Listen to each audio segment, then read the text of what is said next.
Boom! The woman ran after them, but she slipped and fell hard on the floor. Mirabel and Miracle stopped and laughed so hard they could barely breathe.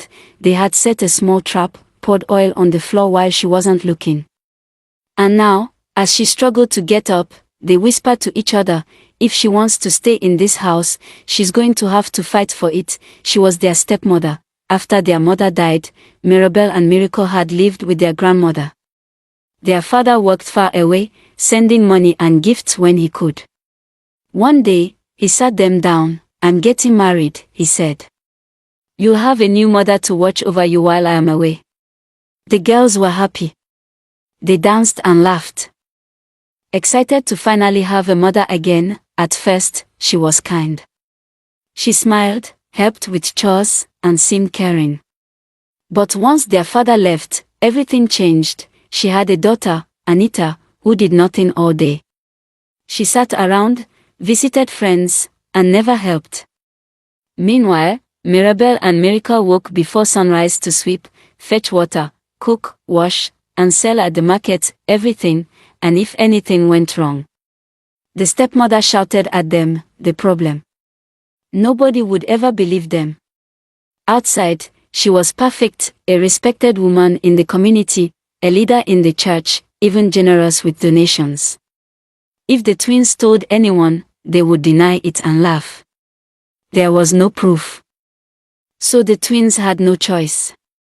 They had to fight for their home.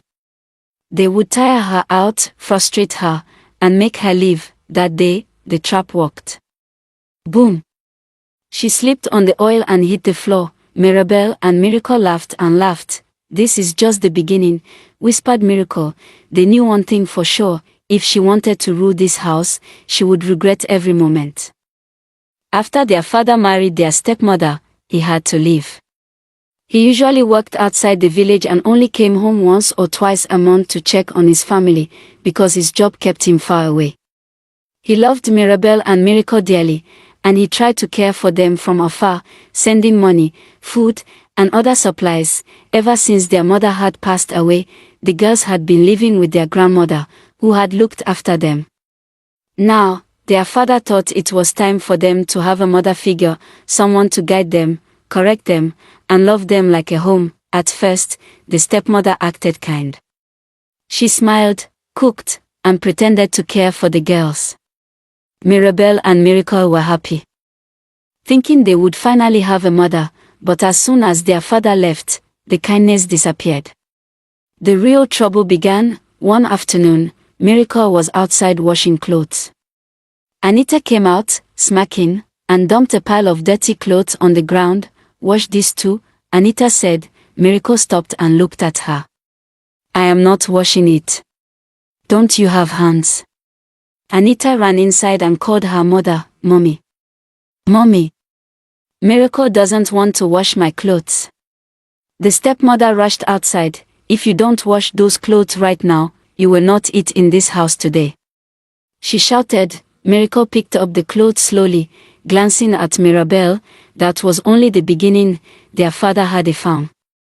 Before, traders used to come to the house to buy tomatoes, pepper, and onions in bulk.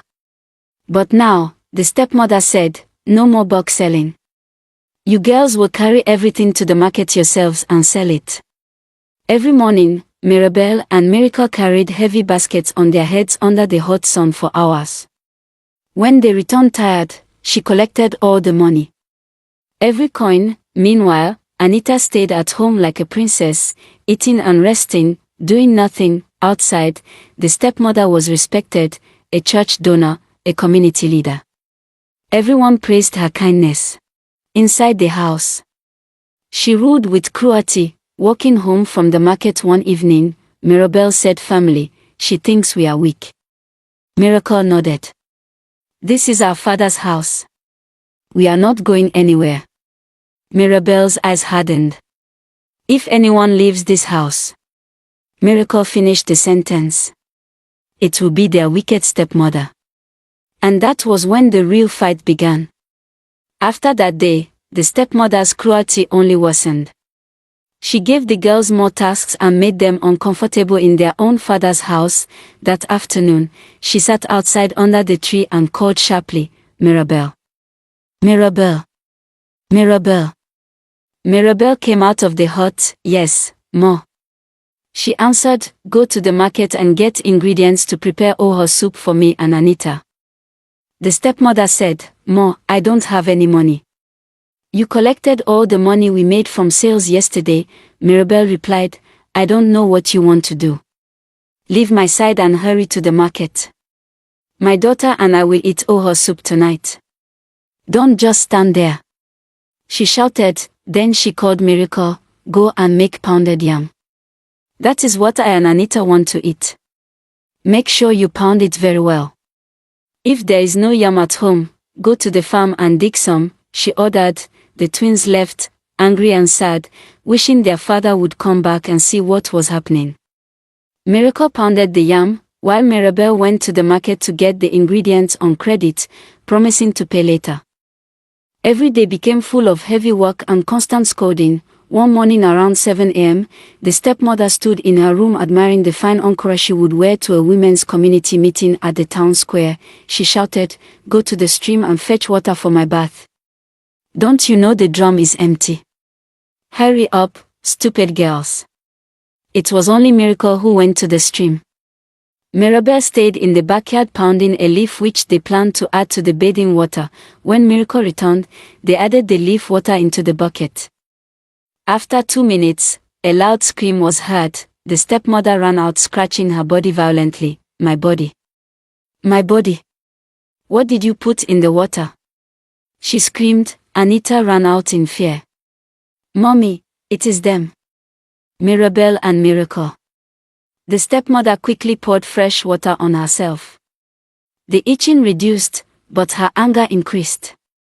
She beat the twins and refused to give them food that day. Later, the twins went secretly to their father's farm, took some vegetables and yams, and went to their friend's house to cook and eat. "Why is she treating us like this?" Mirabelle asked sadly. "We were even happy to have a mother," Miracle replied. "We did nothing to her. She will be the one to leave this house," Mirabelle said firmly. Weeks passed. The twins continued enduring her cruelty. Sometimes they added bitter leaf water to the stepmother's drinking water, making her almost choke while eating. Then news spread around the village. "Chief Okoro's son is coming next week to choose a wife." All the unmarried girls were excited. When the stepmother heard the news at the market, she became very happy. She hurried home, sat Anita down, and said, "My daughter, I have good news. Chief Okoro's son is coming to choose a wife. You must cook the best soup and dance the best. I will buy you fine materials and beads to wear." Anita was very happy and started practicing immediately, unknown to them. The twins had everything. Mirabelle began practicing secretly. She danced every evening and practiced cooking, while Miracle supported her and applauded her efforts. On the morning of the competition, the stepmother sent the twins to a far market to buy foodstuffs. "But Ma, that place is very far," they said. "Are you arguing with me? Leave now," she shouted. She even gave them more money than usual so they would stay longer. At the festival, girls came out one after another to dance. Then Mirabelle showed up. The stepmother was surprised and angry to see her there. How could she be here? The stepmother was so angry and confused at the same time. She was sure she had sent the twins far away to the market. So how did Mirabelle find her way to the festival? Mirabelle stepped forward calmly. She did not look afraid. The drums began to beat loudly. She started slowly, moving her feet gently to the rhythm. Then she turned gracefully, her waist moving perfectly with the drums. Her face was calm, confident, and bright. The beads on her waist shook beautifully as she danced. The crowd began to clap. "Who is that girl? She dances so well." The chief's son leaned forward in his seat. His eyes did not leave her for a second. Anita also came forward to dance. She tried her best. She moved quickly and smiled proudly, but her steps were not smooth. She kept looking at her mother for approval. The crowd clapped politely, but the excitement was not the same. After the dancing, it was time to present their meals. Each girl carried her dish forward. The chief's son tasted them one by one. When he tasted Mirabelle's food, he paused. He looked up at her again. Then he nodded slowly. The elders whispered among themselves. All the girls dropped their home addresses as instructed. The chosen girl would receive a message the next day. Those who did not get a message were not chosen. When they returned home, the stepmother's anger exploded. I sent you to the market. She shouted at the twins. And you went to compete. How dare you try to steal my daughter's chance? She beat them that night until they cried themselves to sleep. The next morning, very early, before the sun rose fully, a messenger from the chief's house arrived. The stepmother quickly adjusted her wrapper and rushed outside with a wide smile. Anita stood beside her, smiling proudly and fixing. Their stepmother was already overjoyed, dancing, thinking it was for Anita. To her shock, it was for Mirabelle. Yes. What is the message? The stepmother asked, full of hope. The messenger cleared his throat. To the house of Mirabelle, he announced. Congratulations. You have been chosen. Silence fell. The stepmother froze. Mirabelle. She repeated, her voice trembling, yes. She is to report by dawn tomorrow with her well-prepared dish. The chief's son has picked her to be his wife. The twins screamed with happiness and hugged each other tightly. Anita's face changed. She ran inside crying loudly. The stepmother stood there in shock. This can't be, she thought. Her mind raced. If Mirabelle went, everything she had planned for Anita would be ruined. She couldn't let that happen. That evening, in anger and jealousy, she dragged Mirabelle into a small room and locked the door from outside. You will not go anywhere, she shouted. Let me see how you will marry before my daughter. Miracle cried and begged her. Please open the door. It is not fair. But the stepmother refused. Inside the locked room, Mirabelle wept quietly. Both sisters begged her, but she refused, raining insults on them. Then Miracle remembered something as she sat down crying. They were identical twins, so she could go as her sister. She got happy with the idea. She couldn't let her sister miss the opportunity. She wiped her tears, took a deep breath, and ran to her friend's house. There, she cooked a delicious meal carefully. She dressed neatly and prepared herself just like Mirabelle would. With courage in her heart, she went to the chief's house, pretending to be her sister. When she arrived, the compound was full.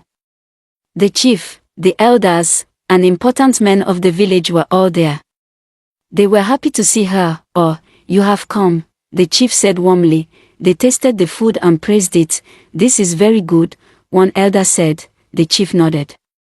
We will come to your family soon and begin the marriage preparations. The stepmother was completely unaware that Miracle had gone in her sister's place. Everyone kept complimenting her and her meal. Later, when Miracle was alone with the chief's son, her courage broke. She fell on her knees and cried, Please forgive me. I am not Mirabelle. I am her twin sister, Miracle. Our stepmother locked her inside the hut because she was chosen. She has been so cruel to us. She has been treating us badly for a long time. Please help me. She has been maltreating us. I had to come so you wouldn't think my sister is not interested. Please help me, she cried. The chief's son was shocked. He immediately called the chief and elders.